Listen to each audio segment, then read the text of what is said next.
Hello guys! For today's video, look, ganito ang update sa ating paninda today. So, makikita mo, ito na ang ating ice cream. Look, ang ice cream natin. O, diba? Wala na siyang masyadong laman. Kailangan na siya i-refill.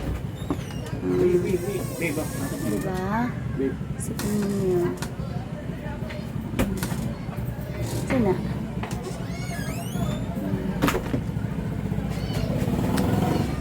Ayan siya. Yan lang ang update ng ating tindahan. But, hindi na siya munti ngayon kasi marami-rami na siyang laman.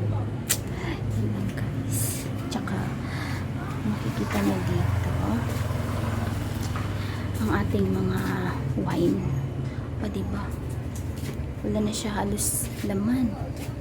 Kailangan naman nating mag grocery for this.